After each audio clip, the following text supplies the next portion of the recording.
大家好，又係我大師啊！相信好多人咧都食過芝麻糕噶啦，而我自己咧就好中意嗰陣芝麻嘅香味。不過如果要我由炒芝麻開始整嘅話咧，就真係太麻煩啦。最近我去咗上堂，學咗一個好簡單嘅方法，好似變魔術咁，可以瞬間咧就能夠做出爽滑大牙嘅芝麻糕噶啦。今日咧我就會教你哋呢一個既簡單又慳力嘅方法。睇片之前記得要訂閱，仲要撳埋旁邊個鐘仔，咁樣你先唔會錯過我最新嘅資訊㗎。而家就嚟睇下整芝麻糕嘅材料先啦。準備20克嘅燉麵，20克嘅粘米粉，100克嘅馬蹄粉，250克嘅冰糖，同埋100克嘅無糖黑芝麻醬。我呢一隻芝麻醬呢，係喺 City Super 嗰度買嘅，40幾蚊有150克。而呢一隻呢，係Eon嘅自己品牌，20幾蚊有100克，份量呢啱啱好。材料呢就介紹完啦，而家可以開始整啦。首先呢，我哋攞個兜，倒入馬蹄粉、粘米粉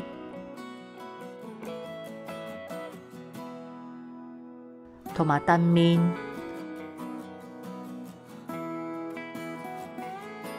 用250毫升嘅水咧，將佢哋開成粉漿。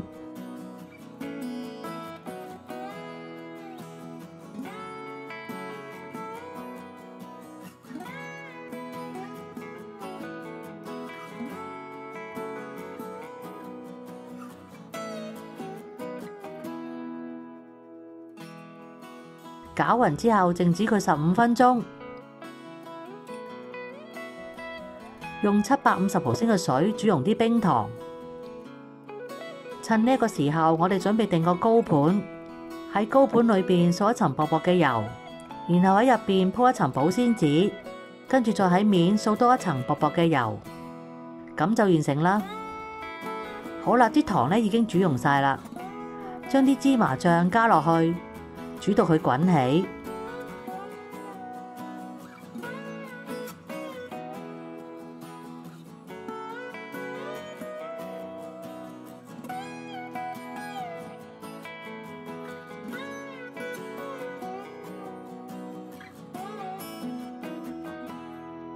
準備一個大啲嘅兜，因為一陣呢要將所有嘅材料倒埋一齊。首先將啲粉漿過篩，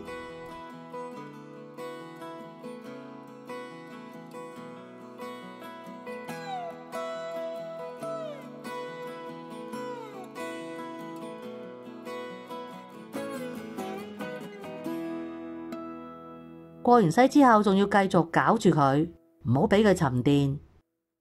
然後將煮到大滾嘅芝麻糖水一口氣沖落去，千祈唔好喐佢，等半分鐘左右。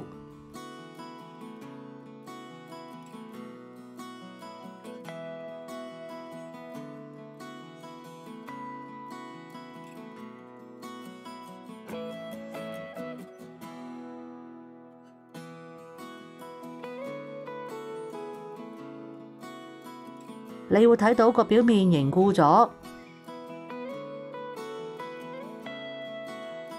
跟住將佢撈勻。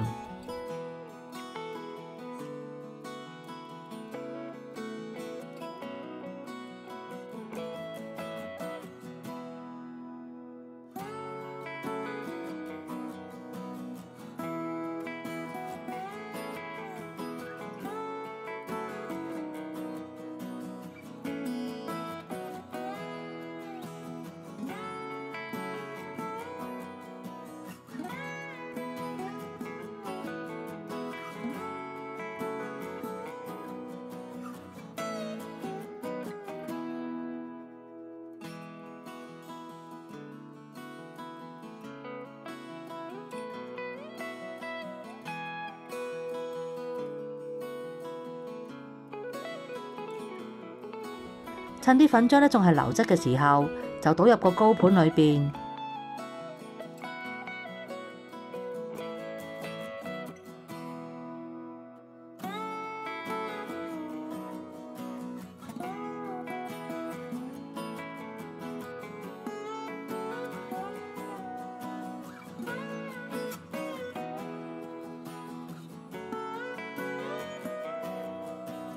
用一把濕咗少少水嘅抹刀將個膏面抹平。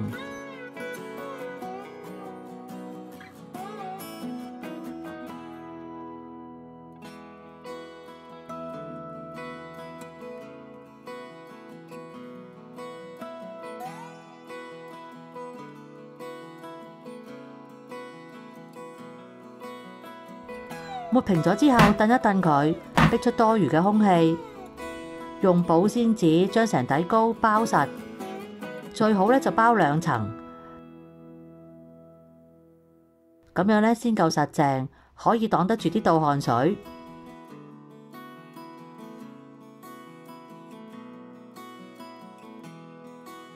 用大火蒸佢1個鐘。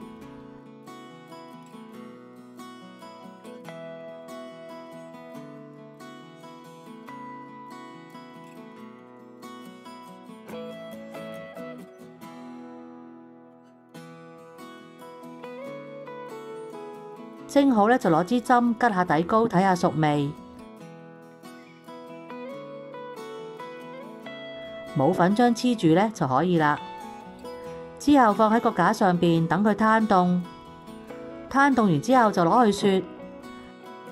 底膏咧我已經雪咗1晚噶啦。攞把重身啲嘅刀，用力壓落去就會切得好靚噶啦。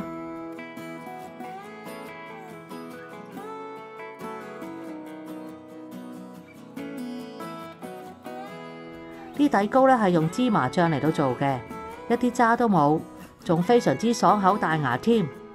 咁簡單就可以整到咁有水準嘅芝麻糕，你都快啲嚟試下啦！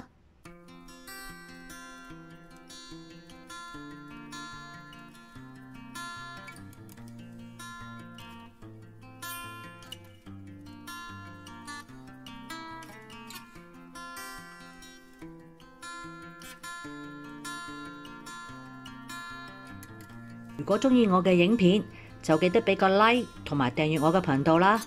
你亦都可以撳埋旁邊嘅鐘仔，就會收到我嘅最新影片通知。